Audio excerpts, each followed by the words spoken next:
Türkiye'de Çin'e hayranlık duyanlara hayranım. Mehmet Emin Hazret. Ben, 1989 yazında, gözlerimde sonsuz acının gölgeleriyle Türkiye'ye sığınmış bir Uygur Türk'üyüm. Bir zamanlar Pekin'de, yüksek duvarlar ardında aldığım eğitimle, yalnızca bilgi değil, zulmün de soğuk yüzünü öğrendim. İçimde yanıp duran tek bir meşale vardı. Çin'in Doğu Türkistan'daki zulmünü, dünyaya haykırmak. Ve sonra, 4 Haziran 1989. Tiananmen Meydanı'nda umutla haykıran gençlerin üzerine tanklar sürüldü. Makineli tüfekler konuştu. O gün, tarihin göğsünde kara bir leke açıldı. O gün, ben bir daha geriye bakmadan yürümeye karar verdim. Pekin'in kuytularında, 9 metrekarelik dar odalarda 3 kuşak bir arada yaşardı. 2 katlı 2 tahta ranzada, yaşlılar, evlatlar ve torunlar iç içe yatar, sabahı beklerdi. Odanın köşesinde ne bir tuvalet vardı, ne de mahremiyet. Hayat, buruşmuş bir bez parçası gibiydi. Ufalanmış, solmuş, yıpranmış. Bunu bir masal gibi dinleyebilirsiniz. Ama ben, o daracık odalarda soğuk duvarlara dayanıp, düş kuran çocukların fısıltılarına şahidim. Sonra geldim Türkiye'ye. İstanbul'un Sefaköy semtinde, 120 metrekarelik bir daire kiraladım. Gözlerime inanamadım. Her evde bir telefon, her bina önünde birkaç araba, her bakkalda zenginlik fışkırıyordu.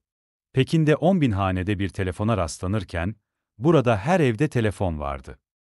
Bir gün E5 karayoluna baktım hayranlıkta. Arabalar nehir gibi akıyordu önümde. Oysa daha dün Tiananmen Meydanı'nda, koca Çangen Caddesi sadece birkaç araba durur.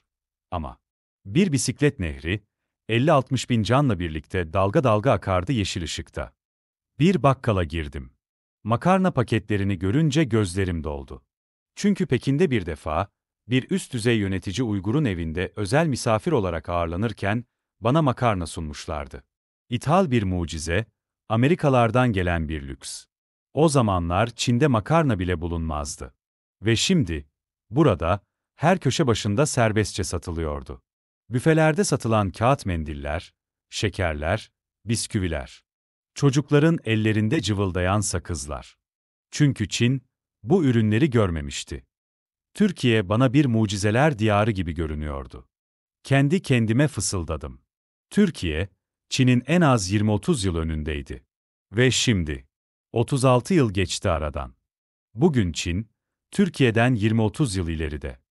Türkiye'nin Çin'e sattığı ürünler 3,5 milyar dolar civarında.